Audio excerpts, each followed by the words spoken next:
Personne ne connaît le nombre exact des militaires déployés jusqu'à présent en République démocratique du Congo par l'Ouganda, le Rwanda et le Burundi. Ces armées responsables, pour la plupart, de crimes et massacres dans les provinces de l'Est du Congo-Kinshasa, promettent aujourd'hui d'aider à résoudre le problème d'insécurité dont elles sont généralement en partie autres. Ce qui suscite diverses réactions des forces vives de la nation congolaise avec en première ligne, le mouvement des indignés de la situation sécuritaire en RDC.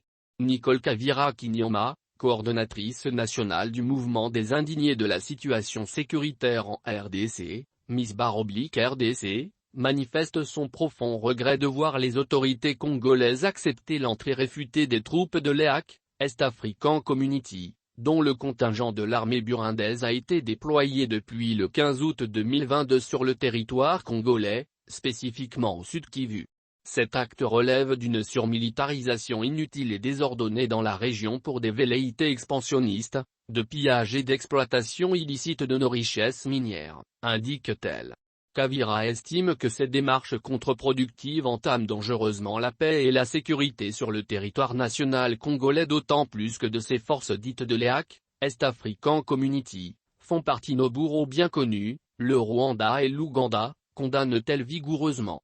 Le mouvement des indignés de la situation sécuritaire en RDC note qu'à l'instar des autres forces sur place depuis des décennies telles la MONUSCO, la RDF, armée rwandaise, l'UP, armée ougandaise, et d'autres forces en mutualisation ou en état de siège, ont montré leurs limites pour éradiquer les multiples groupes armés étrangers et nationaux.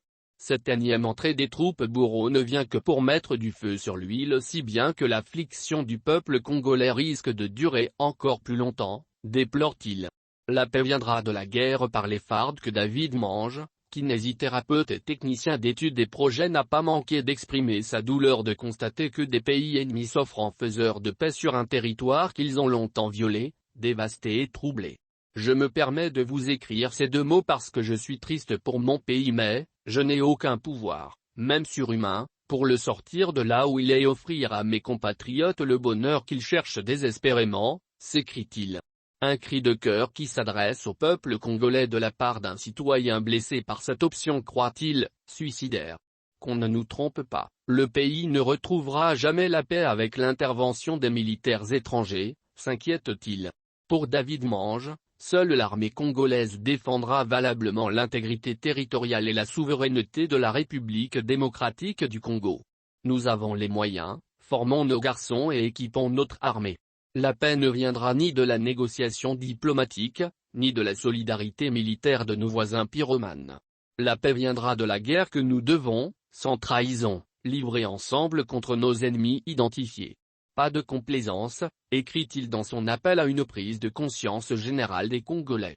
Dans un message daté du mercredi 17 août, Corneille Mulomba, membre fondateur de l'UP, invite lui aussi le peuple congolais à l'unisson à se mobiliser contre le déploiement des troupes de l'EAC, East African Community, dans notre pays.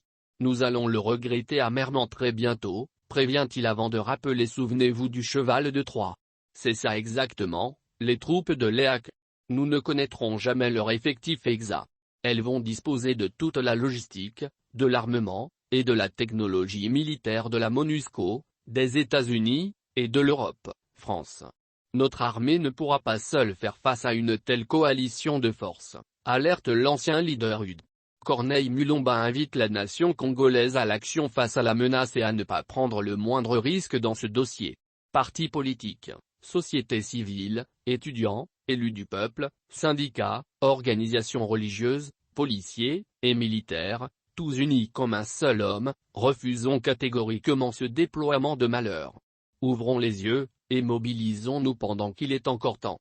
L'aide de notre pays est en train de nous être arrachée, s'alarme-t-il. L'heure est grave, conclut ce cadre du Front commun pour le Congo.